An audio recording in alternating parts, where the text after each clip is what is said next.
ఏపీలో ఎన్నికల సమయంలో టీడీపీ చేసిన అల్లర్లపై సిట్ ఏర్పాటైంది. ఐజీ వినీత్ బ్రిజ్లాల్ నేతృత్వంలో 13 మంది సభ్యులతో సిట్ ఏర్పాటైంది.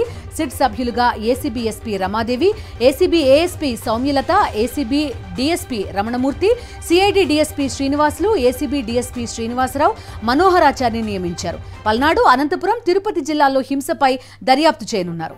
పోలీస్ అధికారుల పాత్రపై కూడా విచారణ జరపనున్నారు. ప్రస్తుతం కంప్లీట్ సిట్ లో ఉన్న ఎవరెవరు దర్యాప్తు చేయబోతున్నారు అనే అంశానికి సంబంధించిన అప్డేట్ ప్రస్తుతం మనం చూస్తున్నాం. వినీత్ బ్రిజ్లాల్ ఈ సిట్ కి నేతృత్వం కూడా వహించబోతున్నారు. పూర్తి డీటెయిల్స్ అడుగుదాం. మా కరెస్పాండెంట్ సతీష్ ఫోన్ లైన్ లో ఉన్నారు.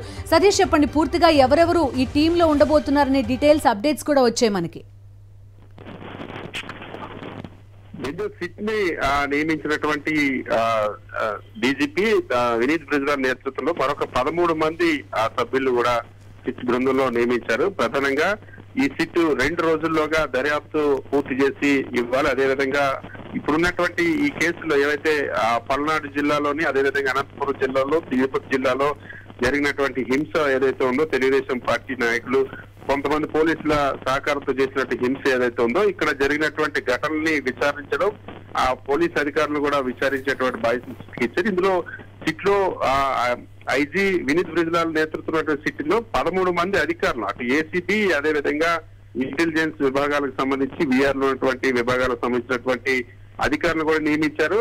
ఒక ఏసీబీ ఎస్పీ రమాదేవి, అదేవిధంగా ఏసీబీ అడిషనల్ ఎస్పీ సౌమ్యలతో పాటుగా డిఎస్పీలు రమణమూర్తి, శ్రీనివాసులు, వల్లూరు శ్రీనివాసులు, రవిమోహన్ చారి కూడా ఈ సిట్ బృందంలో చేశారు. మరొక 6 ఇన్స్పెక్టర్లు కూడా నియమించారు. పూర్తి స్థాయిలో ఈ సిట్ ఈ కేసులన్నింటినీ కూడా దర్యాప్తు చేస్తుంది. ఎక్కడైతే మేజర్ ఇన్సిడెంట్స్ ఎక్కడ జరిగాయో, పోస్ట్ పోలియో వైలెన్స్ ఎక్కడైతే జరిగిందో ఆ కేసుల్ని రివ్యూ చేయాలని ఆదేశించింది. అదేవిధంగా సిట్ ప్రధానంగా ఇన్వెస్టిగేషన్ లో అవసరమైన చోట ఇంకా కొత్తగా ఎఫ్ఐఆర్ నమోదు చేయడానికి కూడా రికమెండ్ చేసేటువంటి అధికారం ఉందన్న అంశాన్ని స్పష్టంగా చెప్పింది. అదేవిధంగా ఇంకా సిట్ దర్యాప్తులో తేలినటువంటి ఏ ఇతర అంశాలైనా సరే ఖచ్చితంగా వాటిని చేయాలని 2 రోజుల్లోనే ఎన్నికల కమిషన్ కి సిట్ నివేదిక అందించాలని ఉత్తర్వులో పేర్కొన్నారు. ఎవరైతే ఇందులో ఆరోపణలు ఎదుర్కొంటున్నటువంటి అధికారులు కానీ, లేదా ప్రస్తుతం అక్కడ ఆయా జిల్లాలో పనిచేస్తున్నటువంటి ఎస్పీలు కానీ, డిఎస్పీలు కానీ, ఇతర అధికారులు పూర్తి స్థాయిలో ఈ సిట్ కి సహకరించాలని ఆదేశించారు. సో పల్నాడు జిల్లా, అనంతపురం, అదేవిధంగా తిరుపతి జిల్లాలకు సంబంధించినటువంటి హింస ఏదైతే ఉందో, ఎన్నికల సందర్భంగా, ఎన్నికల అనంతరం